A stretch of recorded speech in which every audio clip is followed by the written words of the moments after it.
आइए आपको बता दें कि राजस्थान से राज्यसभा चुनाव में तीनों प्रत्याशी निर्विरोध निर्वाचित। सोनिया गांधी, मदन राठौड़, चुन्नीलाल गरासिया निर्विरोध निर्वाचित हुए हैं। ये बड़ी खबर आपको दे रहे हैं क्योंकि पहले से साफ था, क्योंकि एक्स्ट्रा कोई प्रत्याशी नहीं उतारा गया था। इसका मतलब यह है कि निर्विरोध निर्वाचन होना था और ये जानकारी राजस्थान से राज्यसभा चुनाव में तीनों प्रत्याशी निर्विरोध निर्वाचित हो गए हैं। कांग्रेस से सोनिया गांधी, भाजपा से मदन राठौड़, चुन्नीलाल गरासिया निर्विरोध निर्वाचित हो गए हैं। पॉलिटिकल एडिटर योगेश शर्मा जी हमारे साथ फोन पर मौजूद है। योगेश जी, क्योंकि चुनौती तो थी ही नहीं, एक्स्ट्रा उम्मीदवार कोई उतारा नहीं गया, इसका मतलब पहले से ही साफ था कि निर्विरोध निर्वाचन होना है और वही हुआ है। दीपिका, बिल्कुल सही कहा आपने कि कोई चुनौती नहीं थी और किसी भी तरह से कोई भी एक तरह से कहा जाए तो किसी भी चौथे उम्मीदवार को अगर सामने लाते जी तो निश्चित तौर पर यहाँ चुनाव की संभावना बढ़ती, वोटिंग होती। उस वोटिंग से या किसी भी तरह के जोखिम को उठाने के बजाय दोनों ही दलों ने निर्विरोध निर्वाचन की राह को प्रशस्त करने का काम किया है। कांग्रेस पार्टी से सोनिया गांधी का निर्वाचन हुआ तो वहीं बीजेपी से दोनों उम्मीदवार मदन राठौड़ और चुन्नीलाल गरासिया का यहाँ निर्वाचन हुआ है। और इसके साथ ही राजस्थान से राज्यसभा में बीजेपी का संख्या बल भी बढ़ गया है। सरकार आने के बाद इस संख्या बल में बढ़ोतरी हुई है।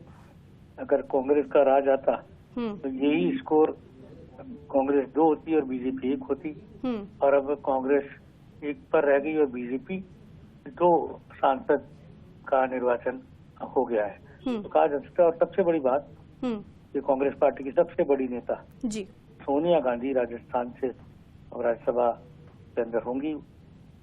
आपको जानिए कि पूर्व प्रधानमंत्री मनमोहन सिंह पहले से ही राजस्थान से राज्यसभा के सांसद के तौर पर चुने गए थे।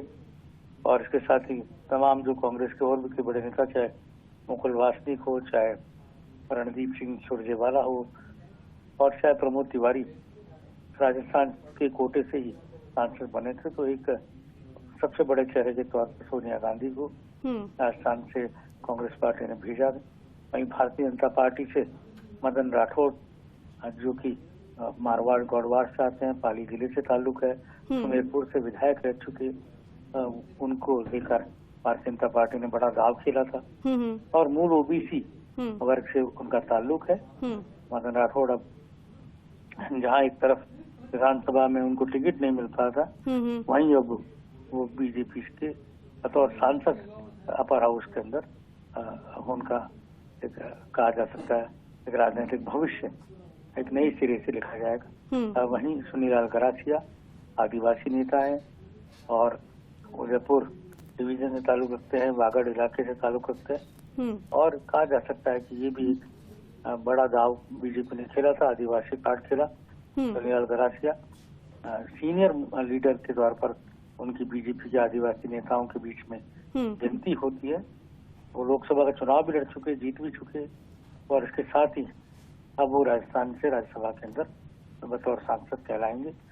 तो एक तरह से कहा जाए तो तीनों ही उम्मीदवारों का निर्विरोध निर्वाचन, ये पहले से ही तय था कि निर्विरोध निर्वाचन हो। बिल्कुल। और इस दिशा में आज तीनों पार्टियों को अपने तीनों उम्मीदवारों को बिना किसी जोखिम के, बिना किसी चुनाव की वोटिंग के, बिना किसी भी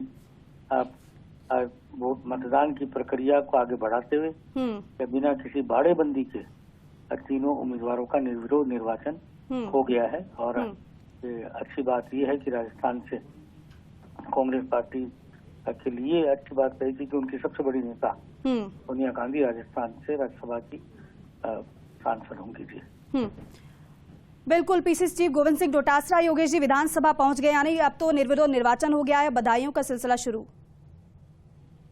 ये बात सही है कि प्रदेश कांग्रेस अध्यक्ष और तमाम जो जैसे ये तो तय था कि पूरी तरह निर्विरोध निर्वाचन होगा, और उसी दिशा में पार्टियां आगे बढ़ी है। और कमोबेश वही स्थिति यहाँ पर रही है कि किसी भी तरह का कोई रिस्क लेने के बजाय यहाँ पर तीनों उम्मीदवारों का निर्विरोध निर्वाचन की रास्ता को प्रशस्त किया गया है। जी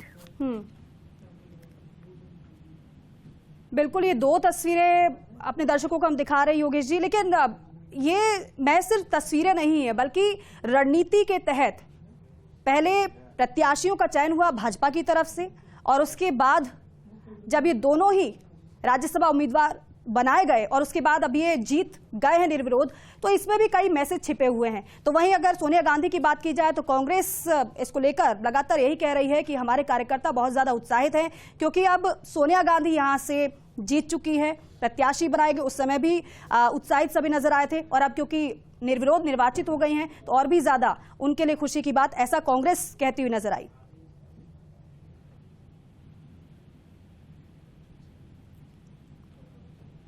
योगेश जी आवाज कि पूरी तरह दीपिका जी, इस तरह के चुनाव के अंदर मोटे तौर पर ये देखा जाता है कि वोटों का गणित किस तरफ होगा।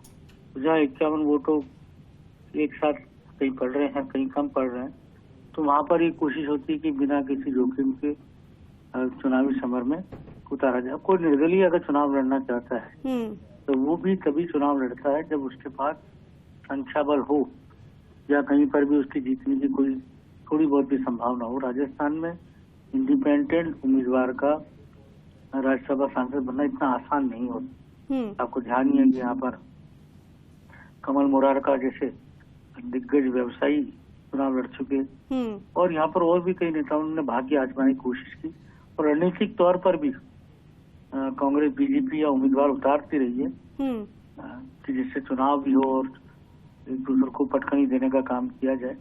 और जाहिर सी बात है, अगर ऐसा होता है तो फिर खरीद फरोख्त की राजनीति होती है, बिल्कुल बाड़ेबंदी की राजनीति होती है।